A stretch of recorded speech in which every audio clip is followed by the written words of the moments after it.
Sylvie Reynolds barely had time to process what had just happened. One moment, she had been leaving the grand charity gala, her arms full of the silent auction gift basket she had won, and the next, she had grabbed the wrong coat from the coat check. She only realized her mistake when she stepped out into the frosty night air and slid her arms into the sleeves far too broad, far too expensive, and definitely not hers. "Oh no," she muttered, glancing back at the towering glass building behind her. The event had been held in one of the most exclusive venues in the city, and if the coat was any indication, it belonged to someone with serious money. The fabric was thick, warm, and lined with cashmere. A faint, intoxicating scent of cedar and something distinctly masculine clung to it. She should go back inside and return it, but her apartment was only a few blocks away, and the idea of standing in line again at the coat check made her groan. She'd return it first thing in the morning. No harm done. What Sylvie didn't know was that the coat belonged to Yaron Lancaster, the CEO of Lancaster Industries, one of the wealthiest and most powerful men in the city, and he was already looking for it. Yaron stood at the coat check, his patience wearing thin. "You lost it?" His sharp tone made the attendant flinch. "And not lost, sir. It seems someone took the wrong coat by accident." Yaron exhaled, rubbing his jaw. He didn't care about the coat, it was just a piece of clothing. But inside the inner pocket was something far more valuable, his grandmother's ring, the only thing he had left of her. "Find out who took it," he ordered, his voice low. "We're checking the guest list now," the attendant stammered. Yaron had no time to waste. He turned on his heel, already making his way toward the exit. Whoever had taken his coat had no idea what they were holding. The next morning, Sylvie rushed into Lancaster Industries' skyscraper, the coat draped over her arm. She had looked up the company name on the label inside the coat and realized it belonged to someone important, someone intimidating. The receptionist eyed her curiously. "Do you have an appointment?" "No, but I think I accidentally took Mr. Lancaster's coat last night." The woman's eyes widened slightly before quickly dialing an extension. Within seconds, a deep, commanding voice responded on the other end. "Send her up." Sylvie swallowed hard as the elevator doors closed behind her. She wasn't usually nervous, but something about this felt intense. When she stepped into Yaron Lancaster's office, she felt the full weight of his presence before he even spoke. He stood behind a sleek, massive desk, his piercing dark eyes locking onto her. He was tall, broad-shouldered, dressed in a sharp suit that probably cost more than her entire rent for the year. "You're the one who took my coat," he said, his tone unreadable. Sylvie nodded quickly, stepping forward. "I'm so sorry, it was an accident, I swear." She placed the coat on his desk. "I didn't realize until I got home." He didn't move, just studied her with an intensity that made her shift on her feet. "And did you find anything inside?" Her brows furrowed. "Inside?"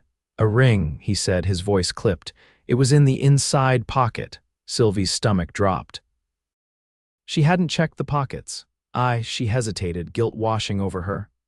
"I didn't see anything, but I'll check my apartment. If it fell out, I'll find it." For the first time since she walked in, Yaron's expression shifted. He studied her, as if trying to read her sincerity. And then, something unexpected happened. He glanced at her smile. It was warm, completely unguarded, so unlike the world he was used to. For a brief moment, Yaron Lancaster, ruthless and composed, felt something unfamiliar stir in his chest. "Fine," he said. "You have 24 hours. Sylvie let out a breath. "I'll find it, I promise." As she turned to leave, Yaron found himself watching her go, something about her presence lingering in the air long after she was gone. He didn't know it yet, but that accidental mix-up was about to change everything. Sylvie hurried home, her pulse racing as she tore through her apartment, searching every possible place the ring could have fallen. She overturned cushions, checked every pocket of her own coat, and even crawled under her bed, but there was no sign of it. Panic curled in her chest. She had promised Yaron Lancaster she would find it, and she couldn't let him down. It wasn't just any piece of jewelry, it clearly meant something to him. By the time she stood amidst the chaos of her small apartment, her hands gripping the back of her chair for support, an uneasy realization settled in. If the ring wasn't here, then where had it gone? Her mind raced through the possibilities. She had walked home from the gala, taken the stairs instead of the elevator, and stopped at the corner store for a late-night snack. If it had fallen out anywhere along the way, she had to retrace her steps.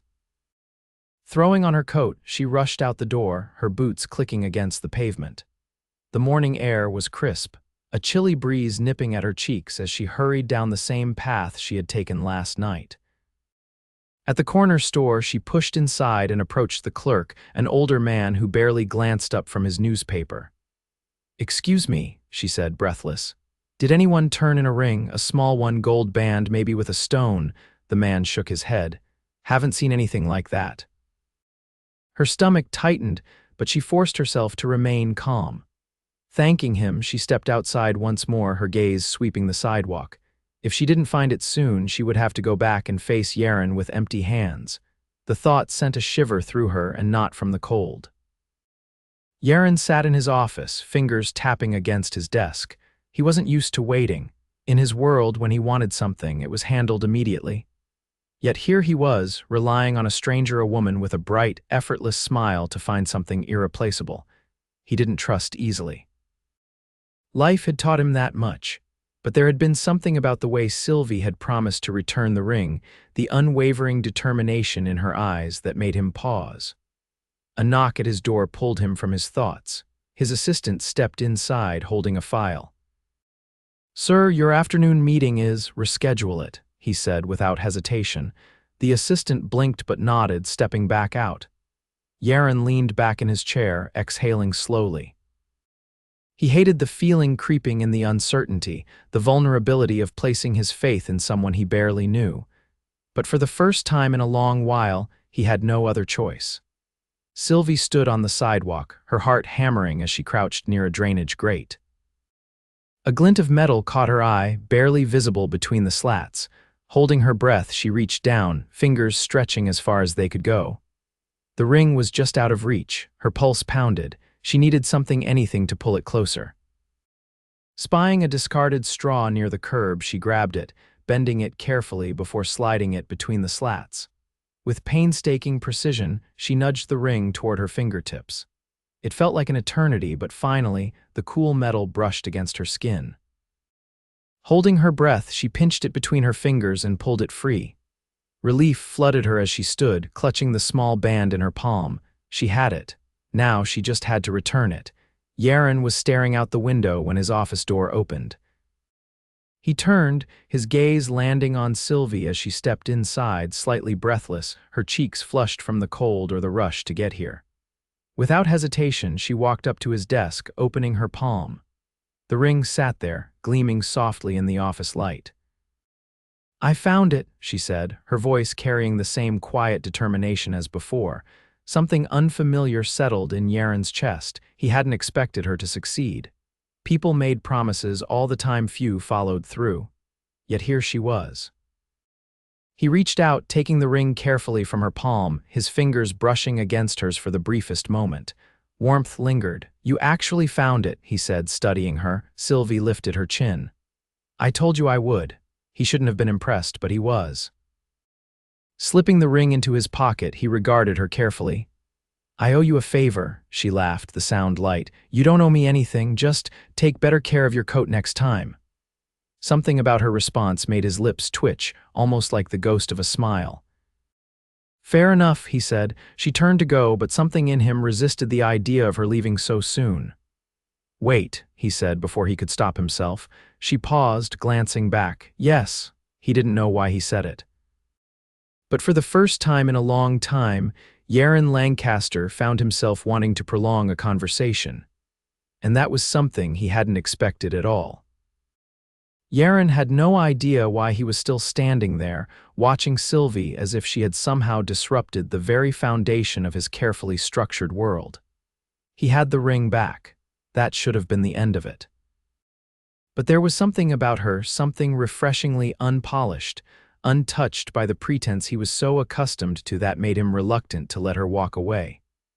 He never indulged in unnecessary interaction. His time was valuable, his schedule tightly controlled, and he never entertained distractions. But as Sylvie turned toward the door, something in him rebelled against letting her disappear so easily. "Have dinner with me," he said, the words leaving his mouth before he had fully considered them. Sylvie hesitated, turning back toward him with a look of mild surprise. "Dinner?"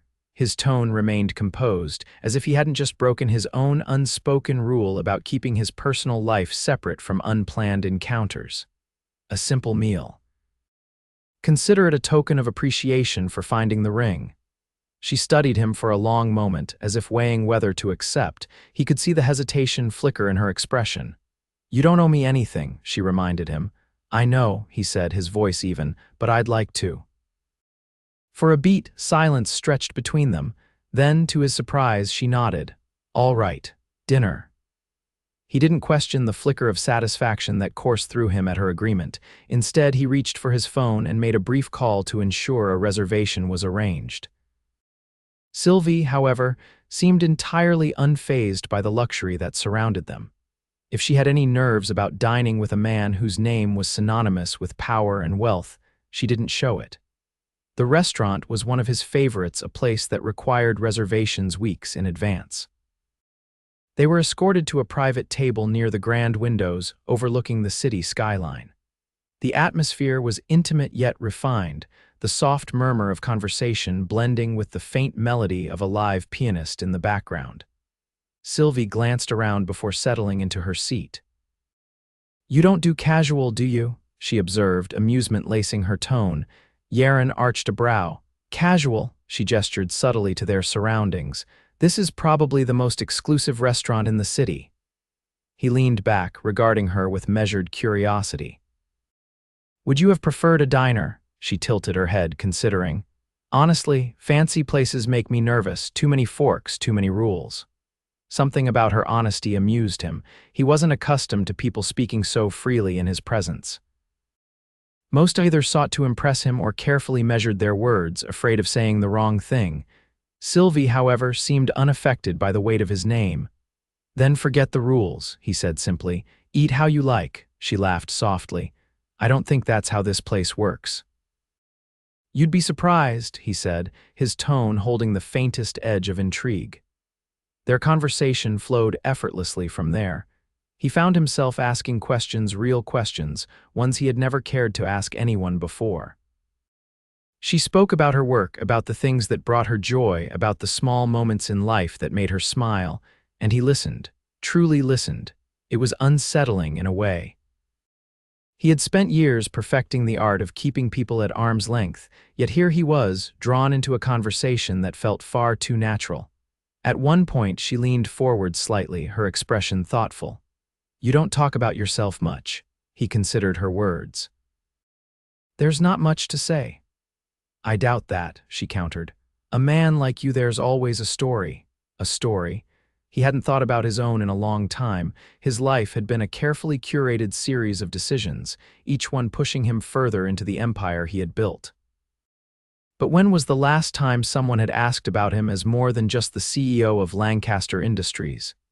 He didn't answer right away. Instead, he watched her, the way her expression remained open, expectant, as if she genuinely wanted to know. It was a dangerous thing, this pull toward her. But for the first time in years, he didn't push it away. Yaron had never been one to linger on moments, but something about Sylvie made time slow in a way he wasn't accustomed to. As they left the restaurant, the city lights stretched out before them, glowing in the quiet hum of the evening. The air was crisp, carrying the distant sounds of traffic and laughter, yet somehow everything felt muted when he was with her. She walked beside him, her steps unhurried, her presence effortless. He had spent a lifetime surrounded by people who measured their words, who watched him carefully, waiting to gauge his mood before speaking. But Sylvie never hesitated. She didn't calculate her responses, didn't weigh her words as if they were currency.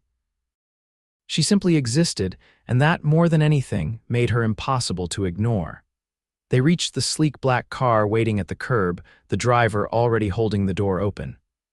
Yaron motioned for her to step inside, but she hesitated, glancing up at him with something unreadable in her gaze. "I can walk from here," she said, soft but certain, his brow furrowed. No one ever turned down an offer from him, especially when it came to convenience. "It's late," she smiled, and for the 1000th time that night, something in him shifted. "I like walking at night. Clears my head." He should have let her go. He could have simply nodded, stepped into his car, and watched her disappear into the city. But instead, he found himself saying something that surprised even him. "Then I'll walk with you," she blinked, clearly not expecting it. But she didn't decline, and that was enough. They moved through the streets, weaving past quiet cafes and dimly lit storefronts, their conversation meandering between topics as naturally as the breeze that followed them. At one point, she glanced sideways at him, curiosity flickering in her gaze. "Do you ever do this?" "Do what?" "Just be," she gestured vaguely around them. "No meetings, no schedules, no people waiting on you, just walking, existing." No one had ever asked him that before. "No," he admitted. "Not in a long time," she hummed thoughtfully, as if the answer didn't surprise her. "That's a shame," he exhaled, looking ahead. "I don't have the luxury. Maybe you should make it." There was no judgment in her voice, just a quiet certainty, as if the idea of choosing freedom was as simple as breathing. He didn't answer, but the thought lingered. When they reached her apartment building, she turned to face him, arms tucked into her coat. "Thank you for dinner." He had never found himself at a loss for words, but standing there, watching her under the soft glow of the streetlight, he struggled to articulate what he wanted to say. Instead, he reached into his pocket, pulling out the ring she had found. She tilted her head, eyes flicking to the small band before meeting his gaze again. "This belonged to my grandmother," he said, his voice quieter than usual. "She used to say that the most valuable things in life are never the ones you expect." Sylvie studied him, something unreadable in her expression. "I think she was right." A beat of silence stretched between them, heavy with something unspoken. Then, without thinking, without calculating, he reached for her hand. It was small in his, warm against his palm. She didn't pull away. "I don't usually do this," he admitted, his voice lower now, the vulnerability foreign to him. Her lips parted slightly, her breath visible in the cold air. "Do what?" "This." His fingers tightened around hers just enough to anchor the moment. "Want something I didn't plan for." A soft exhale left her, her eyes searching his face. "Maybe that's a good thing." He had spent years building walls, ensuring nothing could shake the foundation he had constructed around himself. But with Sylvie, those walls didn't seem so impenetrable. And as she stepped closer, as the space between them vanished, he knew with absolute certainty he wasn't going to let her go. Yaron had spent years mastering control. Every decision he made was calculated, every move deliberate. His world was built on precision, on knowing the outcome before the first step was ever taken. And yet, standing outside Sylvie's apartment, her hand in his, he realized he had no idea what came next. She tilted her head slightly, studying him with a quiet intensity that made his pulse shift. There was no expectation in her gaze, no carefully crafted agenda. She wasn't trying to impress him, wasn't maneuvering herself into his life the way so many had before. That, more than anything, made her dangerous. He had always been able to anticipate people, to read their intentions before they ever voiced them. But Sylvie wasn't a variable he could predict. She was something entirely different, unaffected by the weight of his name, unshaken by the world he commanded. And perhaps that was why he hadn't let go of her hand yet. The city hummed around them, the distant sound of traffic a quiet reminder of the world beyond this moment. He should have stepped back, should have thanked her for the evening and walked away. That was the logical choice. The expected choice. Instead, he exhaled slowly and did something he never did. He allowed himself a moment of uncertainty.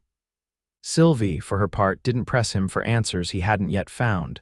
She simply squeezed his hand once before pulling away, her expression unreadable. "I should go inside," she said, her voice softer now, as if acknowledging the shift between them. He nodded, but didn't move. She hesitated for a fraction of a second, then gave him a look he couldn't quite decipher before turning toward the entrance of her building. He watched her leave, his chest tightening in a way that was unfamiliar and unwelcome. The moment she disappeared behind the door, he exhaled sharply and turned on his heel, making his way back toward the waiting car. His driver didn't ask questions, he never did, but Yaron could feel the weight of his own thoughts pressing down as the city blurred past the tinted windows. He had spent years ensuring his life was free of distractions, that nothing could pull him off course. But Sylvie wasn't a distraction. No, she was something far worse. She was a possibility, and that was far more dangerous than anything he had ever encountered before. The next morning, Yaron sat in his office, staring at the reports in front of him without actually reading a single word. His assistant entered, placing a fresh cup of coffee on his desk. Normally, he would have acknowledged the gesture with a nod, but his mind was elsewhere. He had thought that after a night's rest, the unease in his chest would settle. That the pull towards Sylvie would fade into the background, buried beneath the usual demands of his day. It hadn't. If anything, it had only solidified. The memory of her laughter, the way she had challenged him without hesitation, the way she had made him question things he had never questioned before, it all lingered, stubbornly refusing to be pushed aside. He wasn't a man who entertained distractions. He had built an empire by staying focused, by ensuring that nothing, no one could disrupt the carefully constructed balance of his life. And yet, here he was, unable to think of anything else. A sharp knock at the door pulled him from his thoughts. His assistant stepped inside again, her expression carefully neutral. "Sir, there's someone here to see you," he frowned. "I don't have any meetings scheduled," she insisted. Before he could respond, the door opened further and Sylvie stepped inside. Something in his chest shifted at the sight of her, unannounced, unexpected, and completely unaffected by the weight of the office surrounding her. His assistant hesitated, as if waiting for confirmation that this was acceptable.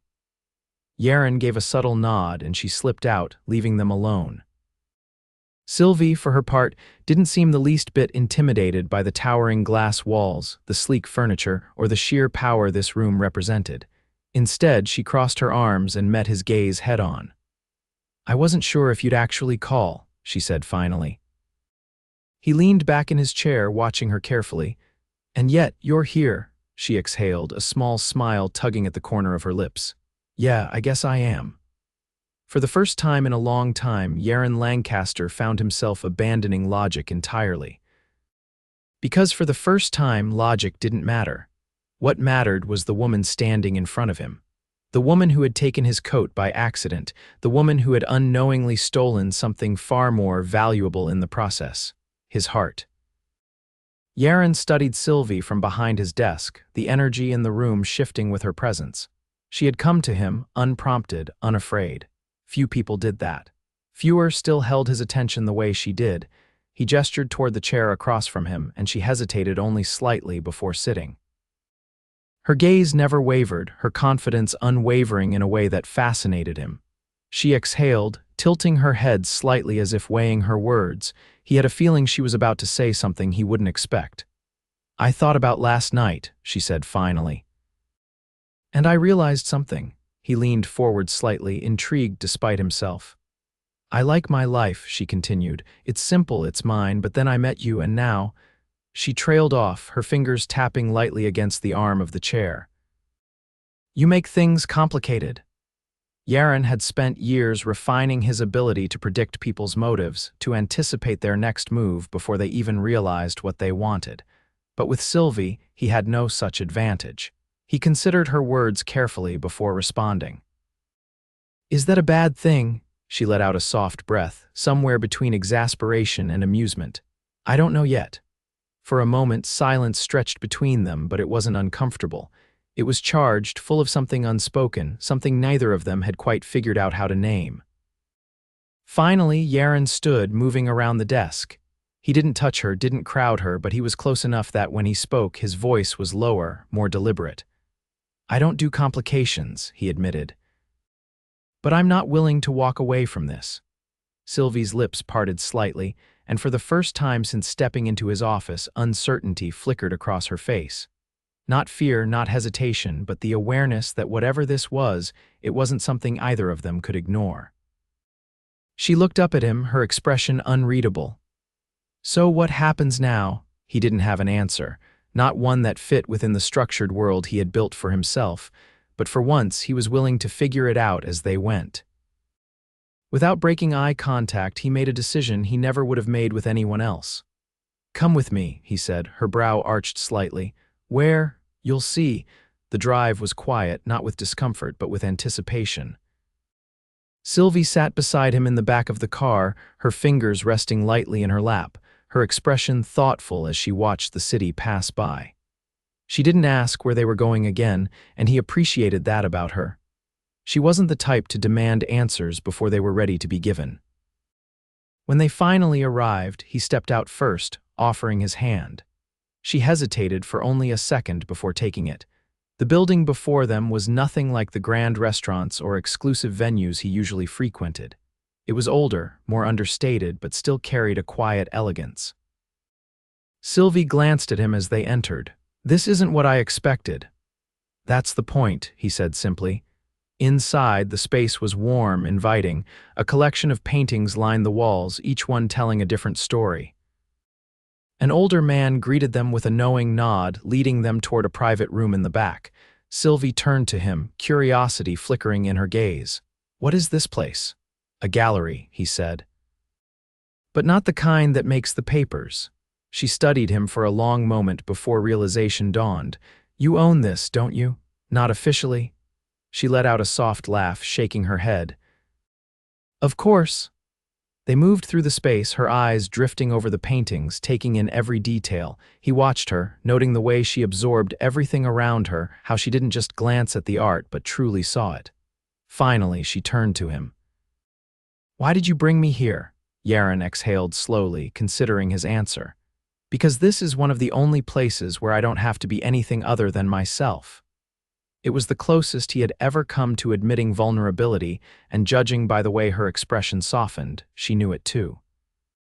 She took a step closer. "I like this side of you." He held her gaze, his voice quieter now. "I like who I am when I'm with you." For a moment, neither of them spoke. Then, without thinking, without calculating, he reached for her. And for the first time in his life, Yaron Lancaster let himself feel something without hesitation. Weeks passed, and their lives became intertwined in a way that neither of them had planned. Sylvie challenged him in ways no one else ever had, and he found himself craving her presence more than he had ever thought possible. They didn't fit in the conventional sense, but that was what made it work. One evening, as they stood on the rooftop of his penthouse, the city stretching out below them, Yaron made a decision he had never thought he would make. He turned to her, reaching into his pocket and pulling out the ring that had started everything. She looked at him, eyes widening slightly. Yaron, he didn't give her a speech. He didn't make grand declarations that felt rehearsed. Instead, he simply said, "Marry me." Sylvie let out a soft breath, emotion flickering across her face. Then, without hesitation, she nodded. "Yes." The word settled something deep inside him. He slid the ring onto her finger, and for the first time in his life, Yaron Lancaster felt completely, undeniably whole. The wedding was private, intimate. No press, no extravagant guest lists. Just them, a handful of people who mattered, and a promise that neither of them had ever expected to make. As they stood together, the vows spoken, the future unfolding before them, Yaron realized something. For years, he had built his life around control, around ensuring that nothing unexpected could shake him. But Sylvie had been the one exception to every rule he had ever created, and he wouldn't have it any other way. As they walked hand in hand, the world waiting beyond them, he looked at the woman who had changed everything. And he knew with absolute certainty that he would never let her go.